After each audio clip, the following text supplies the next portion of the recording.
Alright guys, welcome back to another match preview for the Europa League qualifying second round. This is going to be for Burnley versus Aberdeen. Now yes, we're on the BBC Sports website, but remember guys, BBC is cancer, BBC is fake news. But I'll do this for now because sometimes they actually tell the truth when they are writing about sport.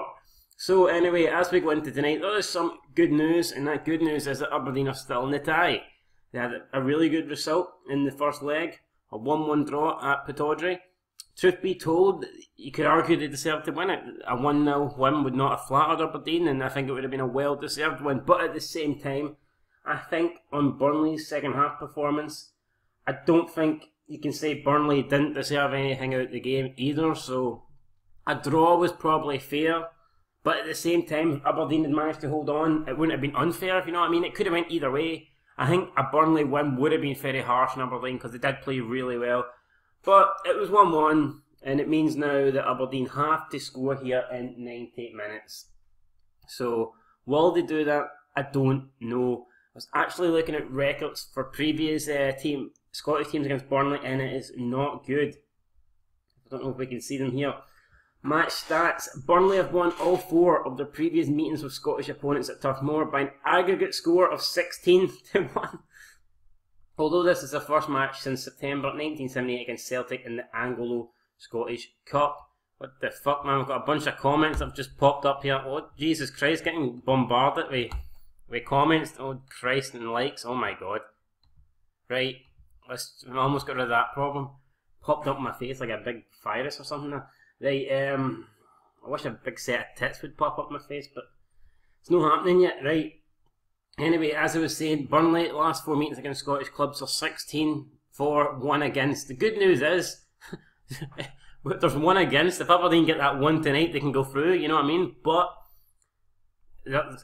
Burnley have scored 16 goals. Although, I mean, is that relevant? It happened that long ago. If it was like in recent history, I think stats in recent history mean more. But something that happened, over 30, not 30, my fucking maths is way off there. Something that hasn't happened for 40 years, is that even relevant? I don't think so.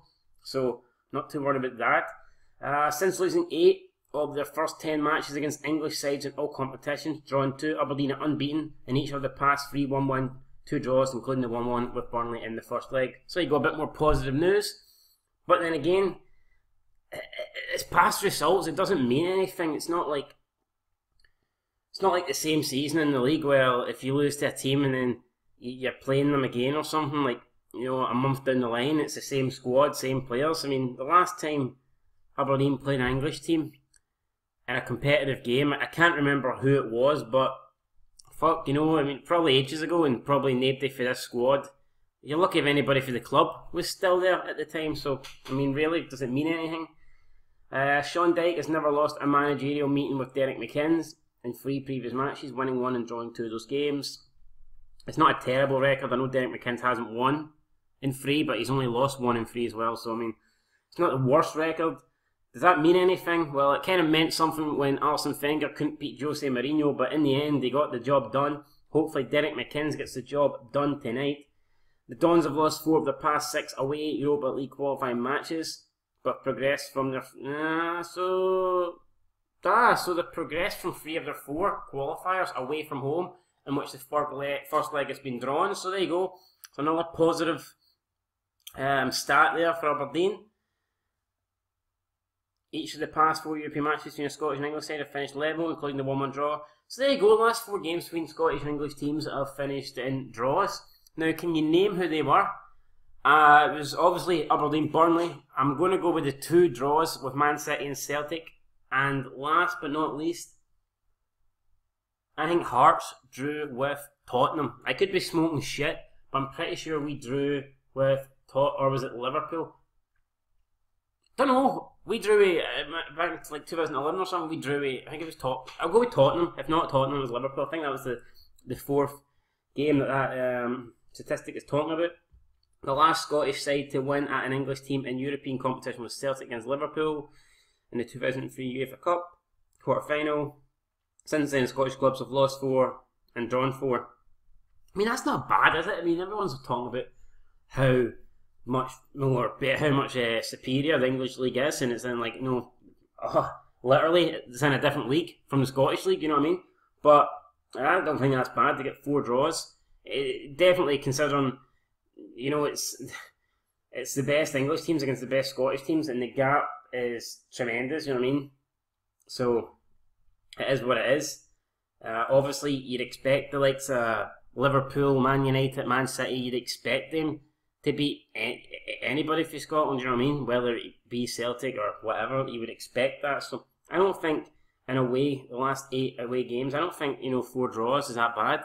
And I never know, a draw might be enough to take Aberdeen through tonight, whether it's 1-1 if they force extra time, or any scoring draw better than 1-1 will be enough to take Aberdeen through. So, I mean, this tie is still in the balance. First goal is important. Not so much if Burnley get it. If Burnley get 1 goal, it changes fuck all. Aberdeen still need a goal or they're out. If Burnley get 1 goal and Aberdeen score again, then they can still tie. Obviously, if Aberdeen win 1-0, they go through. But I think Aberdeen have to be willing to go for this. I'm not saying go all-out attack from the beginning of the match, but I don't think there's any point being too conservative. Because, like I said, if Burnley score, it doesn't really change the fact that Aberdeen still need at least 1 goal at Turf Moor. So, personally, I would go for it. Aberdeen will be without a couple of key players, though, Mark Reynolds and Greg Tansey. Whether that will have a major impact on the result, I don't know. So, guys, that's going to do it. My prediction is, I think Aberdeen will keep it close tonight. I think it will be relatively close. I've got a feeling Aberdeen will lose by the odd goal, whether it be 1-0 or 2-1. I think Aberdeen's going to lose. I really hope I'm wrong. I really want Aberdeen and obviously the other 2 Scottish clubs to go through. So let me know your predictions down below. I'm going to go 2-1 Burnley. Hope I'm wrong. Hope Aberdeen qualify, but I just think it's going to be very tough for them. They can do it. They're going to need to be at the top of their game though, and hopefully they are, and hopefully they get the job done. Anyway guys, till next time. Peace.